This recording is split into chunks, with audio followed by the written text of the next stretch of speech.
Bonjour à tous et bienvenue.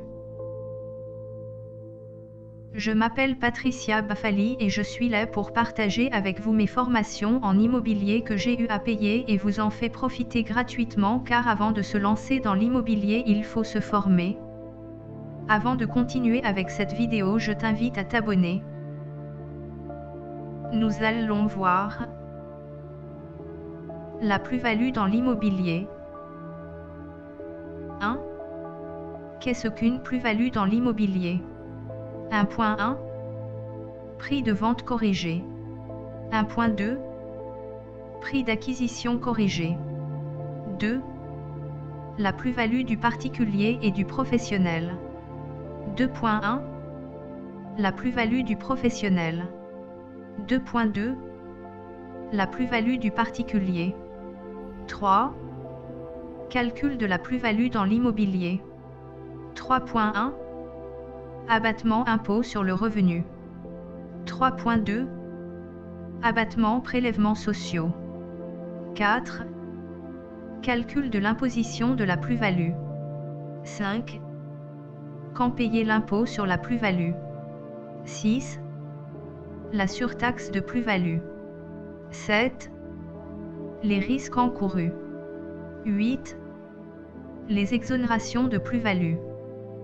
La plus-value est toujours une notion assez complexe lorsqu'on se lance dans l'immobilier, il y a beaucoup de points importants à connaître et des calculs qu'il faut savoir faire afin d'estimer ce qu'on devra payer comme plus-value lors de la revente. Vous saurez également quelles sont les différentes exonérations possibles pour ne pas payer de plus-value. Qu'est-ce qu'une plus-value dans l'immobilier ? Lorsqu'on achète un bien immobilier, on pense à la revente en premier, et lorsqu'on est un investisseur intelligent, avec tous les travaux, l'étude de marché, normalement, vous ferez une belle plus-value lors de la revente de votre bien. Il est donc important de savoir comment se calcule la plus-value d'un bien immobilier. Cette plus-value peut être exonérée d'impôts, vente d'une résidence principale, ou taxée à hauteur de 36,2%, vente d'un investissement IMO détenu depuis moins de 30 ans. On est imposable sur la plus-value lorsque il y a une vente, les successions et donations n'y sont pas soumises. La vente doit porter sur un bien immobilier. Vous devez gagner de l'argent sur la revente du bien. Les premiers points importants à retenir sont les notions de prix d'acquisition corrigé et prix de vente corrigé. Prix de vente corrigé. Le prix de vente corrigé est le prix auquel la transaction a eu lieu, c'est-à-dire le prix indiqué dans l'acte définitif de vente. On ajoute au prix de vente les charges que l'acheteur va vous payer, qui doivent être indiquées dans l'acte de vente. On diminue le prix de vente des frais que le vendeur doit payer au moment de la vente, comme par exemple le coût des diagnostics obligatoires, amiante, plomb, termites, ou les frais de mainlevée d'hypothèque. Prix d'acquisition corrigé. Le prix d'acquisition corrigé est le prix d'achat que l'acquéreur va réellement payer, c'est-à-dire le prix indiqué dans l'acte définitif de vente. On ajoute au prix d'achat les frais d'acquisition forfaitaires de 7,5% du prix. Par contre, on peut mettre le montant réel des frais de notaire s'il dépasse 7,5%. De plus, on ajoute également le montant des travaux que vous avez réalisés sur le bien, à condition de pouvoir les justifier avec des factures. Tout devra être justifié par facture. Si vous faites les travaux vous-même, vous ne pourrez déduire que le matériel. Ce prix d'achat majoré est soustrait du prix de vente corrigé, pour obtenir la plus-value brute. La plus-value du particulier et du professionnel. Il faut savoir qu'il existe deux types de plus-value. La plus-value du particulier. La plus-value du professionnel. La plus-value du professionnel. On l'a vu dans les modules précédents, notamment dans la fiscalité meublée et la fiscalité des SCI impôts sur les sociétés, il y a la notion d'amortissement. Pour un bien d'une valeur de 90 000 € par exemple, vous pourrez amortir votre bien sur 30 ans, ce qui signifie que chaque année, vous pourrez déduire de vos loyers 3 000 €, ce qui a pour effet de baisser l'imposition. Je vous invite à revoir ces modules si vous n'avez pas tout compris. Au bout de 30 ans, votre bien ne vaudra plus rien comptablement, puisqu'il a totalement été amorti. Donc, si vous revendez le bien après plusieurs années, on ne prendra pas comme base le prix d'achat, mais on prendra la base du bien en retirant ce qu'on a amorti sur ce bien, puisque nous l'avons amorti pendant des années. Si vous revendez le bien 150 000 €, la plus-value sera donc d'environ 150 000 € en retirant le prix du bien et ce qu'on a amorti. La plus-value des professionnels est appliquée pour le statut LMP et la SCI impôt sur les sociétés. La plus-value du particulier. Là par contre, c'est très avantageux, car même avec l'amortissement qui a été déduit pendant des années, celui-ci ne sera absolument pas pris en compte lors de la revente. Dans ce cas, même après 10, 20 ou 30 ans d'amortissement, cela ne changera rien, car on partira toujours sur la base taxable du prix d'achat. Vous comprenez la puissance de la plus-value du particulier, car non seulement vous amortissez votre bien chaque année, vous déduisez l'amortissement de vos loyers chaque année, mais en plus, vous ne touchez pas à la base taxable pour le calcul de la plus-value. Dans notre cas, imaginons que nous revendions au bout de quelques années, vous avez acheté le bien 100 000 €, vous le revendez 150 000 €. Votre plus-value sera donc seulement de 50 000 €. La plus-value des particuliers est appliquée pour le statut LMNP, l'un des points qui fait que le LMNP est préféré à tous les autres statuts.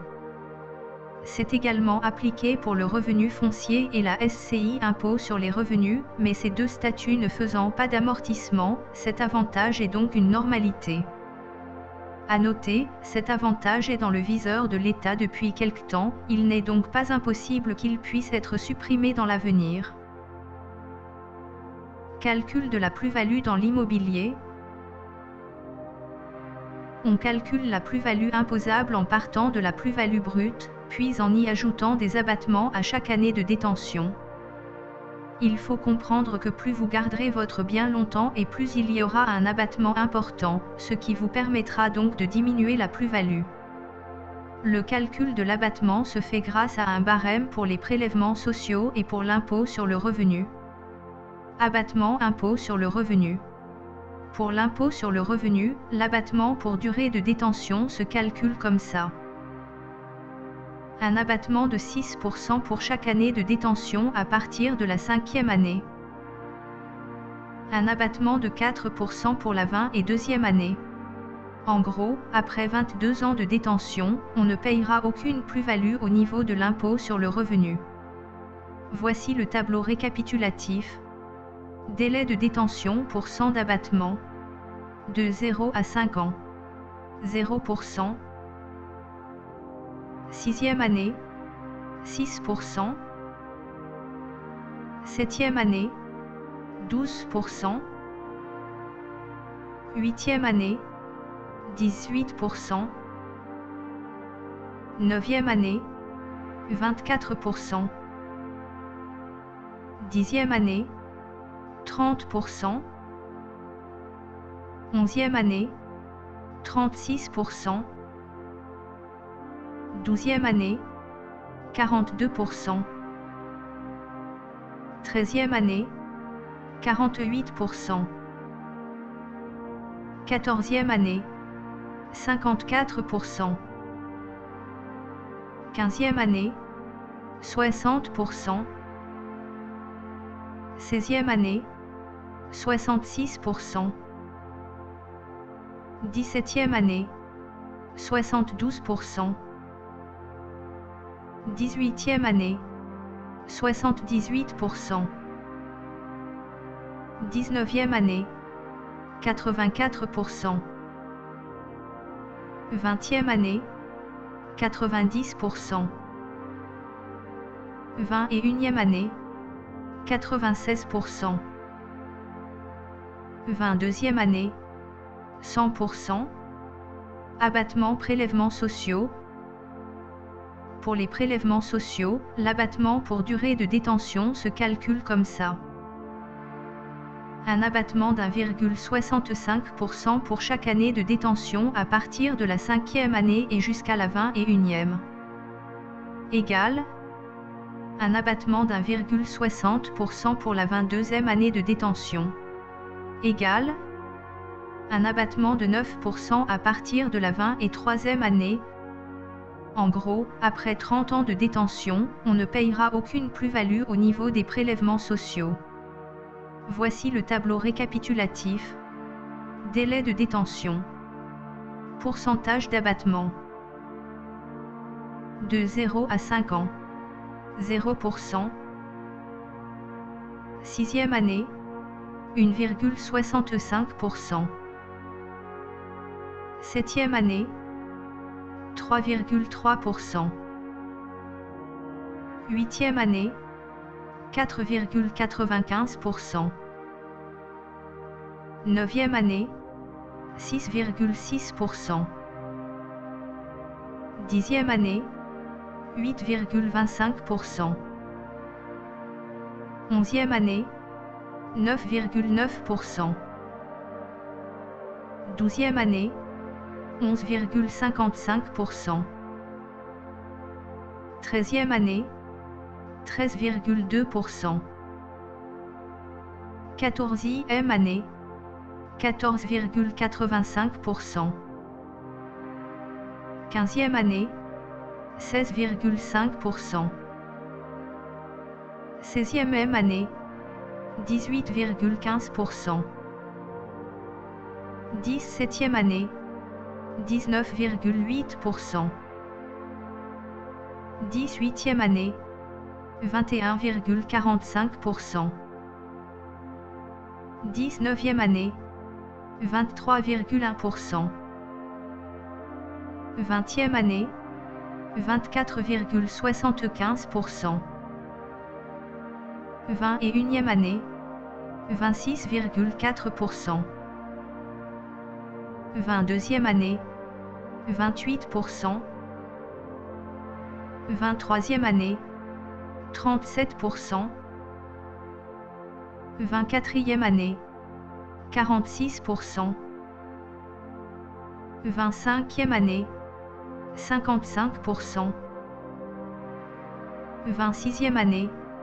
64%. 27e année. 73%. 28e année. 82%.